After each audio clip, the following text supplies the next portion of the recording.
আসসালামু আলাইকুম। আমার এই মুরগিটার একটু জীবন কাহিনী বলি আপনাদের সাথে। এই মুরগিটাকে প্রায় 1 থেকে দেড় মাস আগে 10টা ডিম দিয়ে কুচে বসাইছিলাম। ও নিজেই 10টা ডিম পাড়ছিল।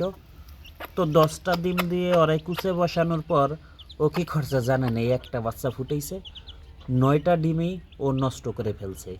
তো এই বাচ্চাটা ধীরে ধীরে আল্লাহর রহমতে বড় হয়ে যাইতেছে।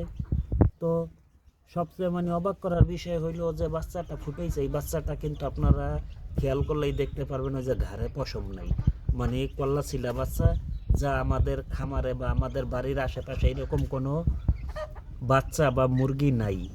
তো এই বাচ্চাটা এইরকম ফোটার রহস্যটা কি? আপনারা যারা বাড়িতে হাঁস মুরগি লালন পালন করেন, আপনারা কি বলতে পারবেন যে এরকম একটা বাচ্চা ফোটার রহস্যটা কি? বাচ্চাটা দেখে 9টা ডিম তো নষ্ট করছে, তাও আমার কাছে এত খারাপ লাগে নাই।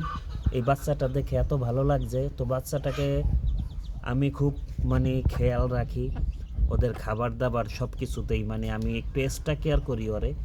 ওর দিকে তাকাইলে ও যে 9টা ডিম নষ্ট করছে, ওই দিকে আমার একটুও মনে হয় না। তো বাচ্চাটা কিন্তু অনেক কিউট। হয়তো আপনাদের মোবাইলের মাধ্যমে আমি দেখাইতে পারতাছি না। বাচ্চাটা হাতে নিলে এত ভালো লাগে, খুব সুন্দর একটা বাচ্চা।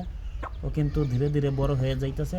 আমি চাইলে ওর আলাদা করে রাখতে পারতাম, কিন্তু না, বাচ্চাটা ওর মার সাথে থাকলেও তাড়াতাড়ি বড় হইব এবং ওর মনের ভিতর কোনো ভয় কাজ করব না। ও এমনিতেই বড় হয়ে যাবে ইনশাল্লাহ। তো আপনারা সবাই আমার এই বাচ্চাটার জন্য দোয়া করবেন, এই বাচ্চাটাকে যেন ও বড় করতে পারে।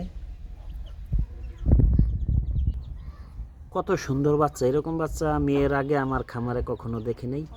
দেখেন মার সাথে কিভাবে খাবার খায়। তো আজকে এতটুকুই, সবাই ভালো থাকুন, আল্লাহ হাফেজ।